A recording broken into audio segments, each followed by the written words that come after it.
welcome back to my YouTube channel. Isa sa pinaka-common question na nare-receive ni Kajea sa kanyang email, sa kanyang Facebook Messenger, o kaya naman sa YouTube comment section is kung paano daw mapapataas ang kanilang ID proof sa online jobs.ph. So sa video na to, i-discuss natin kung paano natin mapapataas yung inyong ID proof para makapag-apply kayo sa inyong ideal job.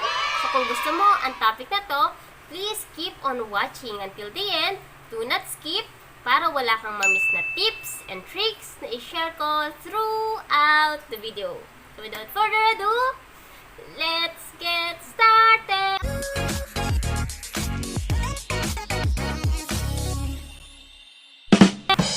Kung bago ka lang sa channel na to, I'm Kajea, Virtual Assistant, Executive Assistant, Bookkeeper, Accountant. So kahit anong work, pinapasok ko, basta online, kasi online work is amazing!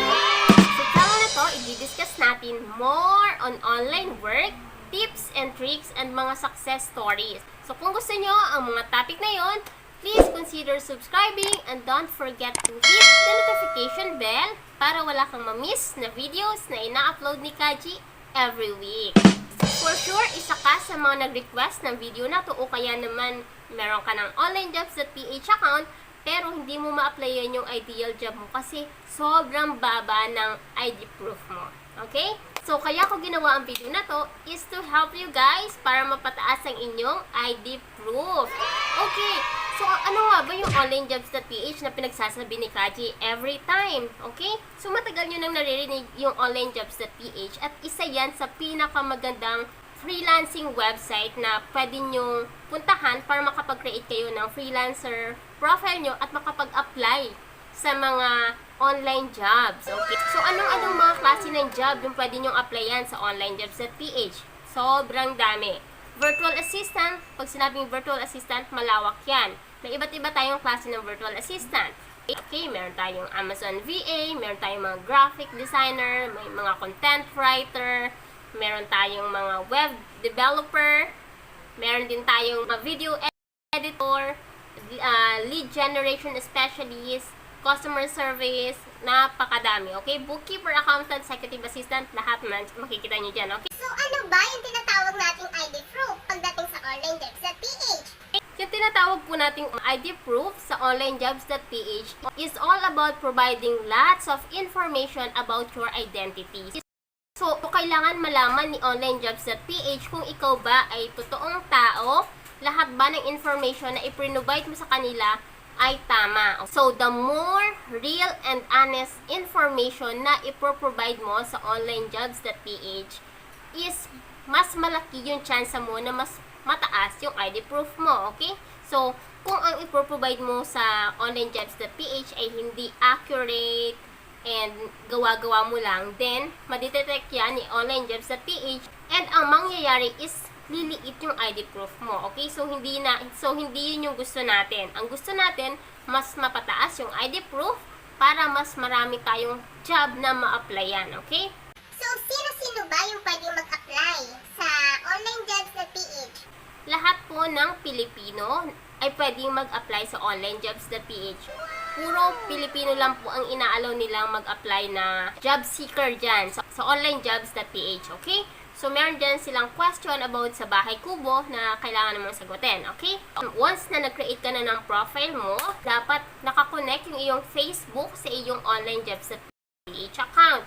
So, siguro iniisip mo, bakit mo pa kailangang i-connect? Isa po yan sa requirement ni online jobs.ph. Pag kinonect mo yan, then mapuprove ni online jobs.ph na totoo kang tao and yung mga information na in-enter mo is accurate kasi meron kang Facebook account. So sino-sino ang makakakita ng iyong Facebook profile? So, ang makakakita lang po ng iyong Facebook profile sa online jobs.ph ay syempre ikaw na account owner and of course, yung employer na merong premium account sa online jobs.ph. Okay? So, lahat lang ng paid employer sa online jobs.ph ang makakakita ng iyong Facebook account. Aside sa Facebook mo, kailangan mo din mag-upload ng government ID. Government ID, madami naman tayong klaseng ID, okay? So, meron tayong passport, o kaya UMID, o kaya license nyo, pwede yon. And then, pipicturean nyo yan and i-upload nyo sa online jobs.ph. Another is, diba, napicturean mo na, hawakan mo yung ID mo, and magpicture ka kasama yung ID mo. Okay? Bukod dun sa solong picture ng government ID mo, kailangan hawak mo din siya. Okay? Third na kailangan mo is, meron ka syempreng picture. Yung picture naman is hindi naman kailangan professional. Kung may professional photo ka, okay lang din. Kung may casual ka, pwede rin, okay? So, ang photo na ina-accept ni onlinejobs.ph is yung, of course, kita yung mukha mo, and hindi siya yung malayo, and hindi rin siya yung group picture, okay? So, dapat solo mo, casual or professional, okay? Aside from that, kailangan mo din i-verify yung address mo. Okay? So, kailangan mo mag-upload ng photo showing your billing address. Yung address kung saan ka nakatira. Okay? So, paano kung nagre-rent ka o kaya naman nakikitira ka lang sa mga kamag-anak mo? So, possible hindi nakapangalan sa iyo yung address. So, pwede kang kumuha ng barangay clearance o kaya naman i-email mo yung support nila at sabihin mo kung or pwede kang humingi ng certification sa may-ari ng bahay na ikaw ay katunayang doon nakatira, okay? Or pwede mo ring i-message si onlinejobs.ph support and explain mo sa kanya yung situation mo. And then, another verification na inad nila is kailangan mong i-provide yung iyong phone number. And then, kapag nilagay mo yung phone number mo dyan, meron magkakaroon ka ng additional ID proof points. And of course, so kailangan mo ding i-rate yung skills mo. So, sa pag-rate po ng skills, be honest lang po, wag po nating dayain, okay? So, i-rate mo lang ng 5 yung sa tingin mo expert ka or magaling ka. 4, kapag hindi ganun ka-expert, pero kaya mong i-prove yung sarili mo na you can deliver the result, okay? So, make sure na, halimbawa, magaling ka sa pagko-content writing, so yung writing ilalagay mo 5, okay? Halimbawa, magaling ka sa 0, pwede mong bigyan yung 0 ng 5 rating, okay? So, make sure na yung rate na ibibigay mo sa bawat skills mo ay tama, okay? Be honest, okay? Kasi madidetect yan ni onlinejobs.ph, okay? So, the more information na ipro-provide mo, the easier for an employee to determine kung ano yung kaya mong i-deliver na result sa kanya and kung ikaw ba ay isang legit na tao, okay? Yung mga kailangan nating i-provide and ma-verify ni onlinejobs.ph para mapataas yung ating ID proof. Meron tong mga exam and mga test na pwede nyong i-take para madagdagan yung inyong ID proof.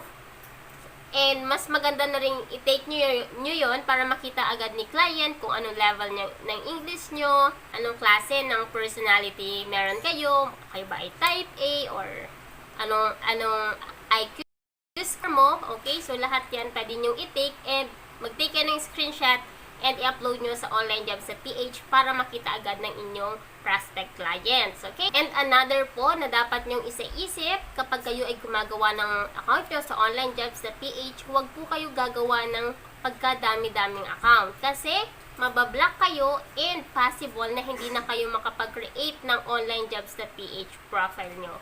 So, nangyari yan sa akin month ago, I think. Okay, so yung ID proof ko ay 99. Pag view ko nung tanghali, naging 35 na lang siya. So, nag-worry ako bakit biglang bumaba yung ID proof ko. Wala naman ako ginagawa, okay? Ang ginagawa ko lang is nagsasubmit ako ng application. So, since nag-worry ako, ang ginawa ko, in-email ko agad yung support team and tinanong ko kung bakit biglang bumaba yung onlinejobs.ph ID proof ko. Wala pang isang oras, nag-reply na agad sila and ang sabi nila, meron daw akong 4 na account sa onlinejobs.ph which is hindi naman totoo. So, nung chinek ko, lahat ng pangalan ay katulad dun sa akin, pero hindi talaga yun sa akin, okay? So, ang ginawa ko, pina-deactivate ko, pina-delete ko yung ibang account at sinabi ko lang sa kanila kung alin yung totoong profile ko. So, after 1 hour, bumalik na sa dati yung aking ID proof. So, make sure na hindi kayo mag-create ng madaming account under sa name mo or sa ibang tao pero para sa'yo. Kasi madedetect yan ni online jobs.ph kung ang ginagawa mong profile ay hindi totoo. Okay? So, sana na-enlighten na kayo kung bakit mababa pa din yung inyong ID proof sa online jobs.ph. Okay? So, ano ba yung pinagkaiba ng mababang ID proof sa mataas na ID proof? Okay? Pag mababa po yung ID proof na meron ka, ibig sabihin, hindi verified lahat ng information na binigay mo or upon review ng online jobs.ph, hindi tama or hindi honest yung binigay mong data, kaya binigyan kanila ng mababang ID proof. Kapag mababa yung inyong ID proof, hindi kayo makakapag-apply sa mga jobs na nagre-require ng mataas na ID proof. Pero kung mataas yung inyong ID proof, kahit anong job na gusto nyo, basta nasa range nung ID proof na yon, maa-applyan mo siya. Sana naliwanagan na kayo kung bakit mababa pa din ang inyong ID proof sa online jobs.ph. And sana nakatulong ang video na to para ma-improve mo yan and makapag-apply ka na sa ideal job mo. And that's it. I'll see you on my next video. Bye!